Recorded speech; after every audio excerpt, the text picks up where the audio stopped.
Hello guys, welcome back to my channel. मेरे channel में आप सभी का स्वागत है। आप सभी कैसे हैं? आई होप आप सभी स्वस्थ एंड मस्त होंगे। तो आज से लग रहा है पितरपक्ष। तो आज है पितरपक्ष का पहला डे।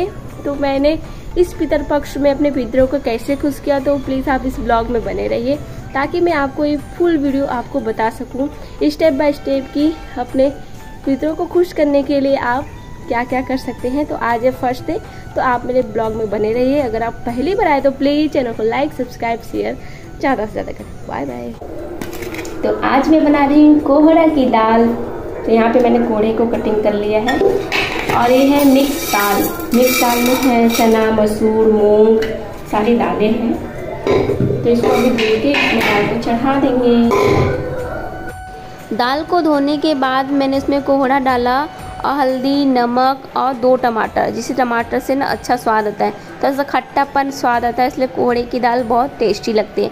तो इसको मैंने गैस जलाकर रख दिया है। पापा आ गए हैं पितृ लोग को जल्द दे के, इसलिए मैं उनके लिए नाश्ता तैयार कर रही हूँ। तो आज मैंने कुछ नाश्ता नहीं तैयार बनाया है, मैंने डायरेक्ट भोग ही लगाया है, क्योंकि सुबह सुबह ही लगाया जाता है, इसलिए मैंने नाश्ता नहीं बनाया। तो इसलिए पापा के लिए चना और एप्पल ये सब कटिंग करके मैं उनको दूंगी ताकि उनका नाश्ता हो जाए। पापा को चना देकर आई तो देखा मैंने कि कुकर ने भी सीटी लगा दी है। इसके बाद मैंने गैस को स्लो किया और आटा गूंथने के लिए चालू हो गई, क्योंकि रोटी भी चढ़ाना है, इसलिए फटक से आटा गूंथ लेंगे।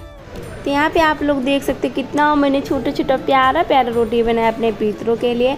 और मैं 2 रोटी बनाऊंगी और जब मैं भोग लगाऊंगी तो इसी रोटी को छोटे छोटे टुकड़ों में भोग लगाऊंगी, ताकि जितने पितृजन हैं वो अच्छे से ग्रहण कर सके। रोटी बनी है तो ये मेरा रोटी भी हो गया।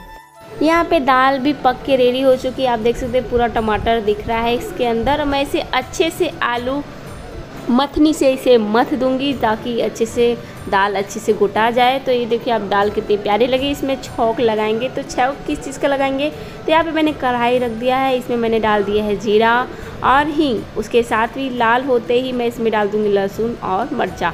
तो इस तड़के को अगर आप अपने किसी भी दाल में, किसी भी चीज़ में लगाते हैं, किसी भी तड़के नॉर्मल से चीज़ में लगाते हैं तो बहुत टेस्टी लगती है।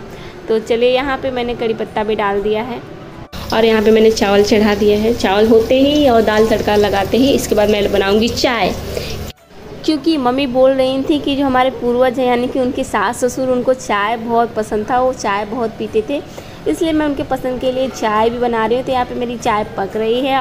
यहाँ पे मैंने खाना निकाल लिया है। अब चलते हैं अपने पितर लोग को चढ़ाने के लिए। तो मैं आ गई हूँ छत पे, और जो ये पितर लोग का भोग होता है वो छत पे ही लगाया जाता है, क्योंकि जो हमारे पितर लोग हैं वो अलग अलग पक्षियों का रूप धारण करके, कहा जाता है कि आते हैं यहाँ पर कौवा कबूतर बन के। तो इसलिए जो ये भोग होता है वो छत पे ही लगता है। तो चलिए इस भोग को लगाते हैं। चलिए फिर भोग लगा लिया जाए। और ये देखिए मैंने अपना भोग की थाली ले आई हूँ। यहाँ सारे भोजन में से मैं थोड़ा थोड़ा निकाल के बाहर रख दूँगी। उसके बाद मैं प्लेट में अच्छी तरीके से भोग लगाऊँगी और चावल के ऊपर पूरे दाल को डाल दूँगी और छोटी छोटी रोटियों को तोड़ दूँगी, ताकि अच्छे से जो भी आए वो अच्छे से खा सके। तो यहाँ पे मैंने दोनों रोटी को छोटे छोटे टुकड़ों में तोड़ दिया है।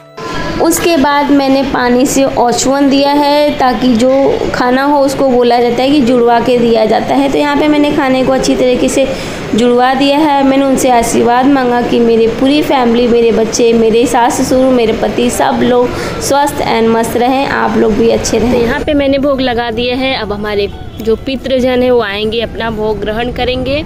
तो आप सभी लोग भी इसी तरह से अपने पितरों की सेवा कीजिए, ताकि आपके पितर खुश हो और आपको अच्छा अच्छा आशीर्वाद दे, जिससे कि आप ज़िंदगी में कुछ आगे बढ़ सके और कुछ कर सके। कहते हैं कि हमारे अगर पितर खुश हैं तो हमारे भगवान खुश हैं। तो भगवान पितरों को भी भगवान से ऊपर रखा जाता है।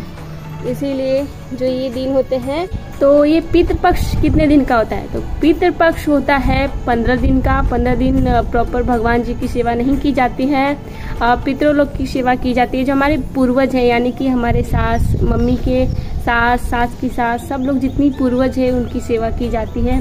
उनको भोग लगाया जाता है, उनकी सेवा की जाती है। तो इस पितृ पक्ष में ही पड़ता है, क्या बोलते हैं, ज्यूतिया। ज्यूतिया का व्रत किया जाता है जो हमारी माताएं करती हैं, मम्मी करती हैं, तो हम लोग के लिए तो वो ज्यूतिया पितृ पक्ष में ही पड़ता है। तो आप लोग भी अच्छे से सेवा करिए उनकी और खूब खुश रखिए, प्रसन्न करिए, ताकि आपको अच्छे अच्छे आशीर्वाद दे और आप ज़िंदगी में कुछ आगे बढ़ सके। और मेरी मनोकामना यही है कि आप लोग और भी कुछ, आप जो करना चाहें आप कर सकते हैं, और आप लोग मुझे भी ब्लेसिंग दीजिए कि मैं जो करना चाहती हूँ वो मैं कर सकूँ और मैं लाइफ में आगे बढ़ सकूँ। जब भी पितरों के लिए भोग बनाएं तो नहा धुल के और किचन को अच्छी तरह से साफ करने के बाद ही भोग तैयार करें, क्या ताकि और जो पितृ होते हैं उनको जूठा भोग नहीं लगता है, इसलिए पहले उनको भोग लगाने के बाद ही घर में किसी को भोजन दे। उनको साफ भोजन निकालने के बाद ही घर में किसी को दिया जाता है और अच्छे से पूरी साफ सफाई का ध्यान रखा जाता है। और इसलिए अपने आप अच्छे से करिए, आपके पितृ जरूर खुश होंगे।